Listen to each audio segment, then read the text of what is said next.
ਸਤਿ ਸ੍ਰੀ ਅਕਾਲ ਜੀ। ਅੱਜ ਅਸੀਂ ਲੈ ਕੇ ਆਏ ਹਾਂ ਅਰਥ ਸ਼ਾਸਤਰ ਦਾ 10ਵੀਂ ਸ਼੍ਰੇਣੀ ਦਾ ਪਾਠ ਨੰਬਰ 3। ਬੜੇ ਹੀ ਸਿੰਪਲੀਫਿਕੇਸ਼ਨ ਤਰੀਕੇ ਦੇ ਨਾਲ ਇਸ ਦੇ ਵਿੱਚ ਜਿਹੜੇ 3 ਨੰਬਰ ਵਾਲੇ ਕੁਐਸਚਨ ਆ ਉਹਨਾਂ ਨੂੰ ਬੜੇ ਸਿੰਪਲੀਫਿਕੇਸ਼ਨ ਤਰੀਕੇ ਦੇ ਨਾਲ ਸਮਝਾਇਆ ਗਿਆ। ਅਸੀਂ ਅੱਜ ਦੇ ਇਸ ਜੋ ਵੀ ਇਸ ਦੇ ਕੁਐਸਚਨ ਹੋਣਗੇ 3 ਨੰਬਰ ਦੇ ਉਹਨਾਂ ਨੂੰ ਕਰਾਂਗੇ। ਤੁਸੀਂ ਇਸ ਨੂੰ ਆਪਣੀ ਕਾਪੀ ਉੱਪਰ ਨੋਟ ਕਰ ਲੈਣਾ ਔਰ ਅੱਗੇ ਤੋਂ ਅੱਗੇ ਆਪਣੇ ਫਰੈਂਡ ਸਰਕਲ ਦੇ ਵਿੱਚ ਜੋ ਵੀ ਤੁਹਾਡੇ ਫਰੈਂਡ 10ਵੀਂ ਸ਼੍ਰੇਣੀ ਇਸ ਟਾਈਮ ਪੜ੍ਹ ਰਹੇ ਨੇ ਜਾਂ ਕਰ ਰਹੇ ਨੇ, ਕਿਉਂਕਿ ਲੋਕਡਾਊਨ ਦੇ ਦੌਰਾਨ ਸਾਡਾ ਸਿਲੇਬਸ ਰਿਡਿਊਸ ਹੋਇਆ ਤਾਂ ਥੋੜਾ ਸਿੰਪਲੀਫਿਕੇਸ਼ਨ ਆਸਾਨ ਭਾਸ਼ਾ ਦੇ ਵਿੱਚ ਕਰਕੇ ਤੁਹਾਡੇ ਤੱਕ ਕੁਐਸਚਨ ਪਹੁੰਚਾਉਣ ਦੀ ਕੋਸ਼ਿਸ਼ ਕੀਤੀ ਗਈ ਹੈ।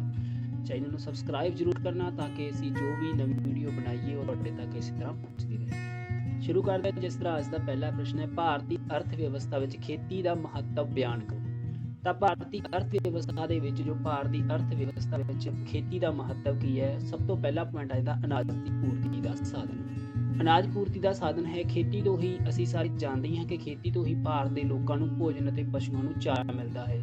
ਜੇ ਗੱਲ ਕੀਤੀ ਜਾਵੇ ਭਾਰਤ ਦੇ ਲੋਕਾਂ ਦੇ ਭੋਜਨ ਦੀ ਤਾਂ ਸਾਰਾ ਅਸੀਂ ਖੇਤੀ ਤੋਂ ਹੀ ਪ੍ਰਾਪਤ ਕਰਦੇ ਹਾਂ। ਦੂਸਰੇ ਨੰਬਰ ਤੇ ਜੋ ਪਸ਼ੂ ਪਾਲਣ ਕੀਤਾ ਜਾਂਦਾ ਤਾਂ ਪਸ਼ੂ ਪਾਲਣ ਦੇ ਵਿੱਚ ਵੀ ਜੋ ਚਾਰਾ ਪਸ਼ੂਆਂ ਦੇ ਲਈ ਚਾਰਾ ਉਹ ਵੀ ਖੇਤੀ ਤੋਂ ਹੀ ਪ੍ਰਾਪਤ ਕੀਤਾ ਜਾਂਦਾ। ਅਨਾਜ ਦੀ ਪੂਰਤੀ ਦਾ ਇੱਕ ਬਹੁਤ ਵਧੀਆ ਸਾਧਨ ਹੈ। ਰੋਜ਼ਗਾਰ ਦਾ ਮੁੱਖ ਸਰੋਤ ਹੈ।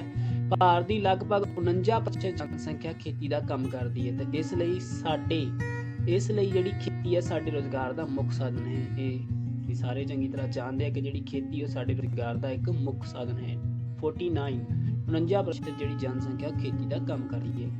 ਉਦਯੋਗਾਂ ਨੂੰ ਯੋਗਦਾਨ। ਹੁਣ ਉਦਯੋਗਾਂ ਨੂੰ ਯੋਗਦਾਨ ਕਿਸ ਤਰ੍ਹਾਂ ਹੈਗਾ? ਕਿਉਂਕਿ ਭਾਰਤ ਦੇ ਕਈ ਉਦਯੋਗਾਂ ਨੂੰ ਖੇਤੀ ਤੋਂ ਹੀ ਕੱਚਾ ਮਾਲ ਪ੍ਰਾਪਤ ਹੁੰਦਾ ਹੈ, ਜਿਵੇਂ ਸੂਤੀ ਕੱਪੜਾ, ਖੰਡ, ਘਿਓ ਆਦਿ।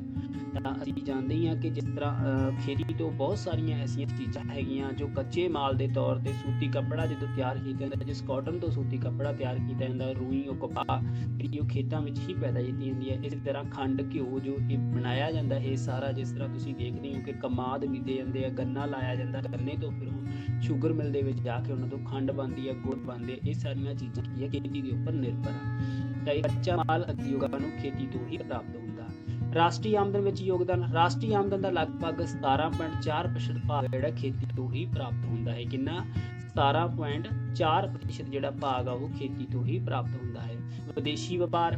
ਹੁਣ ਭਾਰਤ ਵਿਦੇਸ਼ੀ ਵਪਾਰ ਜਿਵੇਂ ਚਾਹ, ਕਾਫੀ, ਮਸਾਲੇ ਆਦਿ ਵਿਦੇਸ਼ਾਂ ਨੂੰ ਵੇਚਦਾ। ਹੁਣ ਵਿਦੇਸ਼ੀ ਵਪਾਰ ਦੇ ਵਿੱਚ ਵੀ ਖੇਤੀ ਦਾ ਬਹੁਤ ਮਹੱਤਵਪੂਰਨ ਯੋਗਦਾਨ ਹੈ, ਕਿਉਂਕਿ ਭਾਰਤ ਦੇ ਜਿਹੜੇ ਬਹੁਤ ਸਾਰੇ ਭਾਰਤ ਦੇ ਖੇਤੀ ਦੇ ਜਿਹੜੇ ਬਹੁਤ ਸਾਰੇ ਹੈਗੀ ਆ, ਜਿਵੇਂ ਚਾਹ ਹੈਗੀ ਆ, ਕਾਫੀ, ਮਸਾਲੇ, ਇਹ ਜਿਹੜੇ ਬਾਹਰ ਵਿਦੇਸ਼ਾਂ ਨੂੰ ਭੇਜੇ ਜਾਂਦੇ ਆ। ਯਾਤਾਯਾਤ ਦੇ ਵਿੱਚ ਵੀ ਰੇਲਾਂ, ਮੋਟਰਾਂ, ਟਰੱਕ ਖੇਤੀ ਪਦਾਰਥਾਂ ਨੂੰ ਇੱਕ ਥਾਂ ਤੋਂ ਦੂਜੀ ਥਾਂ ਤੇ ਜਿਹੜਾ ਪਹੁੰਚਾ ਕੇ ਆਮਦਨ ਦਾ ਪ੍ਰਾਪਤ ਕਰਦੇ। ਯਾਨੀ ਕਿ ਯਾਤਾਯਾਤ ਆਵਾਜਾਈ ਦੇ ਵਿੱਚ ਵੀ ਖੇਤੀ ਦਾ ਮਹੱਤਵਪੂਰਨ ਸਾਧਨ ਹੈ, ਕਿਉਂਕਿ ਇਹ ਜੋ ਖੇਤੀ ਦਾ ਸਮਾਨ ਹੈ ਇੱਕ ਜਗ੍ਹਾ ਤੋਂ ਦੂਸਰੀ ਜਗ੍ਹਾ ਤੇ ਢੋਆ ਢੁਆਈ ਕੀਤਾ ਜਾਂਦਾ। ਇਸ ਤਰ੍ਹਾਂ ਭਾਰਤੀ ਅਰਥ ਵਿਵਸਥਾ ਦੇ ਵਿੱਚ ਜਿਹੜੀ ਖੇਤੀ ਆ ਮਹੱਤਵਪੂਰਨ ਯੋਗਦਾਨ ਪਾਉਂਦੀ ਹੈ। ਠੀਕ ਹੈ ਜੀ। ਅਗਲਾ ਪ੍ਰਸ਼ਨ ਲੈਂਦੇ ਆ, ਭਾਰਤੀ ਖੇਤੀ ਦੀਆਂ ਮੁੱਖ ਸਮੱਸਿਆਵਾਂ ਦਾ ਵਰਣਨ ਕਰੋ। ਹੁਣ ਭਾਰਤੀ ਖੇਤੀ ਦੀਆਂ ਜਿਹੜੀਆਂ ਮੁੱਖ ਜਿਹੜੀਆਂ ਸਮੱਸਿਆਵਾਂ ਕੀ ਰੁਕਾਵਟਾਂ ਭਾਰਤੀ ਖੇਤੀ ਦੇ ਵਿੱਚ? ਤਾਂ ਮਨੁੱਖੀ ਸਮੱਸਿਆ ਸਭ ਤੋਂ ਵੱਡੀ ਸਮੱਸਿਆ ਜਿਹੜੀ ਹੈਗੀ ਆ। ਭਾਰਤ ਵਿੱਚ ਖੇਤੀ ਉੱਤੇ ਬਹੁਤ ਜ਼ਿਆਦਾ ਲੋਕ ਨਿਰਭਰ ਕਰਦੇ ਹਨ। ਜਿਸ ਤਰ੍ਹਾਂ ਅਸੀਂ ਪੜ੍ਹਦੇ ਹਾਂ ਕਿ ਬਹੁਤ ਜ਼ਿਆਦਾ ਸਾਰੀ ਜਨਸੰਖਿਆ ਹੈਗੀ ਜਿਹੜੀ ਖੇਤੀ ਉੱਪਰ ਨਿਰਭਰ ਆ। ਜਨਸੰਖਿਆ ਵਧਣ ਕਾਰਨ ਜ਼ਮੀਨ ਜ਼ਿਆਦਾ ਲੋਕਾਂ ਵਿੱਚ ਅਤੇ ਛੋਟੇ ਟੁਕੜਿਆਂ ਵਿੱਚ ਵੰਡੀ ਗਈ ਹੈ, ਜਿਸ ਕਾਰਨ ਛੁਪੀ ਹੋਈ ਬੇਰੁਜ਼ਗਾਰੀ ਵਧੀ ਹੈ। ਇੱਥੇ ਗੱਲ ਕਰਦੇ ਹਾਂ ਛੁਪੀ ਹੋਈ ਬੇਰੁਜ਼ਗਾਰੀ ਦੀ।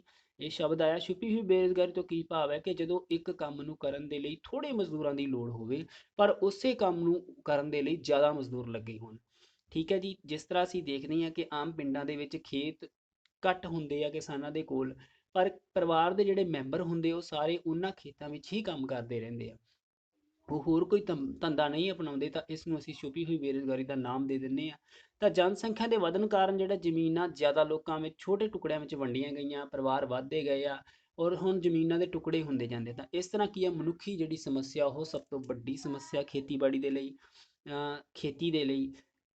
ਸੰਸਥਾਗਤ ਸਮੱਸਿਆ ਦੇ ਵਿੱਚ ਕੀ ਹੈਗਾ? ਭਾਰਤ ਵਿੱਚ ਖੇਤ ਜਿਹੜੇ ਛੋਟੇ ਹੋਣ ਕਾਰਨ ਵਿਗਿਆਨਿਕ ਢੰਗ ਨਾਲ ਖੇਤੀ ਕਰਨਾ ਮੁਸ਼ਕਲ ਹੋ ਜਾਂਦਾ ਹੈ ਤੇ ਪੈਸੇ ਦੀ ਫਜ਼ੂਲ ਖਰਚੀ ਹੋ ਜਾਂਦੀ ਹੈ। ਹੁਣ ਸੰਸਥਾਗਤ ਸਮੱਸਿਆ ਵਿਗਿਆਨਿਕ ਢੰਗ ਨਾਲ ਕਿੱਦਾਂ? ਕਿ ਜਿਸ ਤਰ੍ਹਾਂ ਅਸੀਂ ਬਾਹਰਲੇ ਦੇਸ਼ਾਂ ਦੀ ਗੱਲ ਕਰੀਏ, USA, ਅਮਰੀਕਾ, ਜਿਹੜੀਆਂ ਵੱਡੀਆਂ ਕੰਟਰੀਆਂ ਹੈਗੀਆਂ, ਉੱਥੇ ਕੀ ਹੈ, ਜਹਾਜ਼ਾਂ ਰਾਹੀਂ ਜਿਹੜੀ ਖੇਤੀ ਦੇ ਉੱਪਰ ਜਹਾਜ਼ਾਂ ਰਾਹੀਂ ਕਹਿ ਲਓ ਛਿੜਕਾਅ ਕੀਤਾ ਜਾਂਦਾ, ਦਵਾਈਆਂ ਕੀਤੀਆਂ ਜਾਂਦੀਆਂ।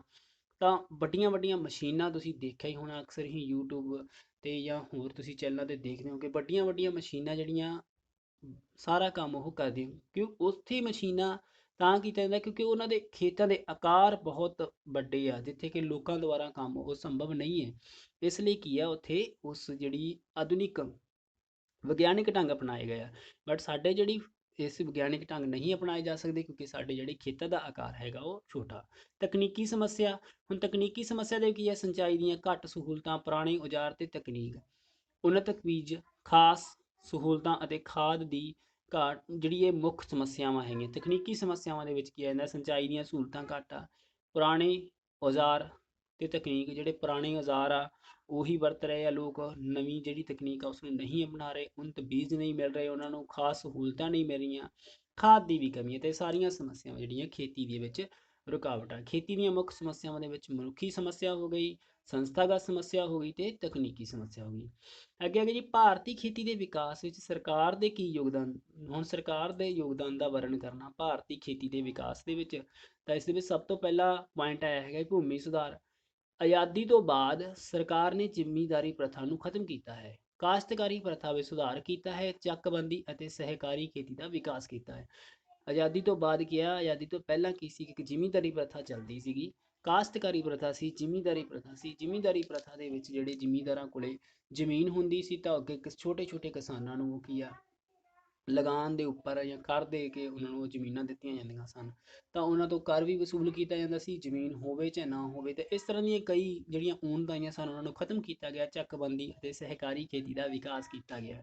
ਸਿੰਚਾਈ ਦੀ ਵਿਵਸਥਾ ਕੀਤੀ ਗਈ ਹੈ, ਸਿੰਚਾਈ ਦੀ ਵਿਵਸਥਾ ਨੂੰ ਮਜ਼ਬੂਤ ਕੀਤਾ ਗਿਆ ਹੈ। ਪੰਜਾਬ ਵਿੱਚ ਲਗਭਗ 95% ਖੇਤੀ ਵਾਲੀ ਜ਼ਮੀਨ ਨੂੰ ਸਿੰਚਾਈ ਦੀ ਵਿਵਸਥਾ ਕੀਤੀ ਗਈ ਹੈ। 95 ਜਿਹੜੀ ਸਿੰਚਾਈ ਦੀ ਵਿਵਸਥਾ ਕੀਤੀ ਗਈ ਹੈ। ਵੰਡ ਪ੍ਰਣਾਲੀ ਵਿੱਚ ਸੁਧਾਰ ਕੀਤਾ ਗਿਆ, ਕਿਸਾਨਾਂ ਨੂੰ ਖੇਤੀ ਦਾ ਉਚਿਤ ਮੁੱਲ ਦਿਵਾਉਣ ਲਈ ਸਰਕਾਰ ਨੇ ਕਈ ਸਹਿਕਾਰੀ ਅਤੇ ਸਰਕਾਰੀ ਸੰਸਥਾਨ ਦੀ ਸਥਾਪਨਾ ਕੀਤੀ ਹੈ। ਕਈ ਸਹਿਕਾਰੀ ਤੇ ਸਰਕਾਰੀ ਸੰਸਥਾਵਾਂ ਦੀ ਉਹਨਾਂ ਨੇ ਕੀ ਹੈ, ਸੰਸਥਾਨ ਦੀ ਸਥਾਪਨਾ ਕੀਤੀ ਹੈ। ਵੰਡ ਪ੍ਰਣਾਲੀ ਵਿੱਚ ਸੁਧਾਰ ਕਰਨੇ, ਖੋਜ ਤੇ ਵਿਕਾਸ, ਭਾਰਤ ਸਰਕਾਰ ਨੇ ਖੇਤੀ ਦੇ ਵਿਕਾਸ ਲਈ ਕਈ ਸੰਸਥਾਵਾਂ ਖੋਲ੍ਹੀਆਂ ਹਨ। ਇਹ ਕਿਸਾਨਾਂ ਨੂੰ ਖੇਤੀ ਦੇ ਵਿਗਿਆਨਿਕ ਅਤੇ ਉੱਨਤ ਢੰਗਾਂ ਬਾਰੇ ਜਾਣਕਾਰੀ ਦਿੰਦੀਆਂ ਹਨ। ਕਿ ਸਮੇਂ-ਸਮੇਂ ਤੇ ਅਸੀਂ ਦੇਖਦੇ ਹਾਂ ਕਿ ਖੇਤੀ ਦੇ ਸੰਬੰਧਿਤ ਬਹੁਤ ਸਾਰੇ ਮੇਲੇ ਲੱਗਦੇ ਰਹਿੰਦੇ ਆ, ਜਿਨ੍ਹਾਂ ਦੇ ਵਿੱਚ ਕਿਸਾਨਾਂ ਨੂੰ ਨਵੀਂ ਉੱਨਤ ਕਿਸਮ ਦੇ ਬੀਜਾਂ ਅਤੇ ਮਤਲਬ ਫਸਲਾਂ ਦੇ ਬਾਰੇ ਵਿੱਚ ਉਹਨਾਂ ਨੂੰ ਪੂਰੀ ਜਾਣਕਾਰੀ ਦਿੱਤੀ ਜਾਂਦੀ ਵੀ ਕਿਸ ਤਰ੍ਹਾਂ ਤੁਸੀਂ ਵੱਧ ਤੋਂ ਵੱਧ ਪੈਦਾਵਾਰ ਪ੍ਰਾਪਤ ਕਰ ਸਕਦੇ ਹੋ। ਕਰਜ਼ੇ, ਫਿਰ ਸਰਕਾਰ ਵੱਲੋਂ ਕੀ ਹੈ, ਖੇਤੀ ਦੇ ਵਿਕਾਸ ਲਈ ਕਿਸਾਨਾਂ ਨੂੰ ਘੱਟ ਵਿਆਜ ਤੇ ਕਰਜ਼ੇ ਦੇਣ ਦੀ ਵਿਵਸਥਾ ਵੀ ਕੀਤੀ ਗਈ ਹੈ। ਤਾਂ ਇਹ ਸਰਕਾਰ ਵੱਲੋਂ ਖੇਤੀ ਦੇ ਵਿੱਚ ਸੁਧਾਰ ਕਰਨ ਦੇ ਲਈ ਉਠਾਏ ਗਏ ਕੁਝ ਕਦਮ ਹਨ। ਭੂਮੀ ਦਾ ਸੁਧਾਰ ਕਰਨਾ, ਸਿੰਚਾਈ ਦੀ ਵਿਵਸਥਾ, ਵੰਡ ਪ੍ਰਣਾਲੀ ਵਿੱਚ ਸੁਧਾਰ, ਖੋਜ ਤੇ ਵਿਕਾਸ, ਖੇਤੀ ਦਾ ਵਿਕਾਸ ਕਰਦੇ। ਤਾਂ ਇਹ ਸਾਰੀਆਂ ਚੀਜ਼ਾਂ ਜਿਹੜੀਆਂ ਖੇਤੀ ਸੁਧਾਰ ਵਿੱਚ ਆ ਜਾਂਦੀਆਂ। ਹਰੀ ਕ੍ਰਾਂਤੀ ਦੀ ਸਫਲਤਾ ਲਈ ਮੁੱਖ ਤੱਤਾਂ ਬਾਰੇ ਲਿਖੋ। ਤਾਂ ਹਰੀ ਕ੍ਰਾਂਤੀ ਅਸੀਂ ਜਦੋਂ ਵੀ ਪੜ੍ਹਦੇ ਹਾਂ ਤਾਂ ਸਾਲ 1966-67 ਦੇ ਵਿੱਚ ਅਨਾਜ ਦੀ ਖੇਤੀ ਦੇ ਵਿੱਚ ਖਾਸ ਕਰਕੇ ਚਾਵਲ ਅਤੇ ਕਣਕ ਦੀ ਖੇਤੀ ਦੇ ਵਿੱਚ ਇੱਕ ਹੈਰਾਨੀਜਨਕ ਵਾਧਾ ਹੋਇਆ, ਜਿਸ ਨੂੰ ਹਰੀ ਕ੍ਰਾਂਤੀ ਦਾ ਨਾਮ ਦਿੱਤਾ ਗਿਆ। ਤਾਂ ਉਸ ਦੀ ਸਫਲਤਾ ਦੇ ਮੁੱਖ ਤੱਤ ਕਿਹੜੇ ਕਿਹੜੇ ਆ। ਹੁਣ ਫਸਲਾਂ ਵਿੱਚ ਵਾਧਾ ਕਦ ਹੁੰਦਾ, ਜਦ ਉੱਨਤ ਬੀਜਾਂ ਦੀ ਵਰਤੋਂ ਨਾਲ ਹੀ ਹਰੀ ਕ੍ਰਾਂਤੀ ਸੰਭਵ ਹੋ ਸਕੀ। ਜੇ ਬੀਜ ਚੰਗੇ ਹੋਣਗੇ, ਠੀਕ ਹੈ, ਤਾਂ ਹੀ ਕੀ ਆ, ਹਰੀ ਕ੍ਰਾਂਤੀ ਸੰਭਵ ਹੋ ਸਕੀ। ਯਾਨੀ ਕਿ ਕਹਿਣ ਦਾ ਮਤਲਬ ਉੱਨਤ ਬੀਜਾਂ ਦੀ ਵਰਤੋਂ ਨਾਲ ਹਰੀ ਕ੍ਰਾਂਤੀ ਸੰਭਵ ਹੋ ਸਕੀ। ਰਸਾਇਣਿਕ ਖਾਦਾਂ ਨੇ ਵੀ ਅਨਾਜ ਦੀ ਪੈਦਾਵਾਰ ਵਿੱਚ ਬਹੁਤ ਵਾਧਾ ਕੀਤਾ। ਸਿੰਚਾਈ ਦੇ ਖੇਤਰ ਅਤੇ ਸਹੂਲਤਾਂ ਵਿੱਚ ਵਾਧਾ ਹੋਣ ਨਾਲ ਖੇਤੀ ਕਰਨੀ ਆਸਾਨ ਹੋ ਗਈ। ਟਰੈਕਟਰ, ਟਿਊਬਵੈੱਲਾਂ, ਡੀਜ਼ਲ ਇੰਜਨਾਂ ਆਦਿ ਦੀ ਵੀ ਵਰਤੋਂ ਵਧਣ ਨਾਲ ਖੇਤੀ ਦਾ ਵਿਕਾਸ ਹੋਇਆ। ਕਿਸਾਨਾਂ ਨੂੰ ਘੱਟ ਵਿਆਜ ਤੇ ਕਰਜ਼ੇ ਦੇਣ ਦੀ ਵਿਵਸਥਾ ਕਾਰਨ ਹੀ ਕਿਸਾਨਾਂ ਨੇ ਖੇਤੀ ਵਿਕਾਸ ਲਈ ਵੱਧ ਖਰਚਾ ਕਰਨਾ ਸ਼ੁਰੂ ਕੀਤਾ। ਨਵੀਆਂ ਤਕਨੀਕਾਂ ਅਤੇ ਖੋਜਾਂ ਕਾਰਨ ਖੇਤੀ ਦੀਆਂ ਵਿਧੀਆਂ ਤੇ ਬਹੁਤ ਧਿਆਨ ਦਿੱਤਾ ਗਿਆ। ਤਾਂ ਇਹ ਜੋ ਮੁੱਖ ਤੱਤ ਸੀਗੇ ਹਰੀ ਕ੍ਰਾਂਤੀ, ਜਿਨ੍ਹਾਂ ਦੇ ਕਾਰਨ ਜਿਹੜੀ ਹਰੀ ਕ੍ਰਾਂਤੀ ਜਿਹੜੀ ਸਫਲ ਹੋ ਸਕੀ। ਤਾਂ ਇਹ ਸਨ ਪਾਠ ਨੰਬਰ 3 ਦੇ ਤੁਹਾਡੇ ਤੀਸਰੇ ਪਾਠ ਦੇ ਅਰਥ ਸ਼ਾਸਤਰ ਦੇ ਖੇਤੀਬਾੜੀ ਵਿੱਚ, ਭਾਰਤ ਵਿੱਚ ਖੇਤੀਬਾੜੀ ਦਾ ਵਿਕਾਸ। ਤਾਂ ਇਹ ਸੀ ਜ਼ਰੂਰੀ ਪ੍ਰਸ਼ਨ, ਆਪਣੀ ਕਾਪੀ ਉੱਪਰ ਵੀ ਨੋਟ ਕਰ ਲੈਣੇ ਆ। ਵੀਡੀਓ ਨੂੰ ਪਾਜ਼ ਕਰਕੇ ਅਸੀਂ ਆਪਣੀ ਕਾਪੀ ਉੱਪਰ ਨੋਟ ਕਰ ਲੈਣਾ। ਵੀਡੀਓ ਨੂੰ ਇੱਕ ਦੋ ਵਾਰ ਸੁਣਾਂਗੇ ਤਾਂ ਸਾਨੂੰ ਇਹਨਾਂ ਦੀ ਸਾਰੀ ਸਮਝ ਆਏਗੀ। ਵੀਡੀਓ ਦੇਖਣ ਦੇ ਲਈ ਤੁਹਾਡਾ ਸਾਰਿਆਂ ਦਾ ਬਹੁਤ ਬਹੁਤ ਧੰਨਵਾਦ। ਇਸ ਨੂੰ ਅੱਗੇ ਸ਼ੇਅਰ ਜ਼ਰੂਰ ਕਰੋ। ਬਹੁਤ ਬਹੁਤ ਧੰਨਵਾਦ।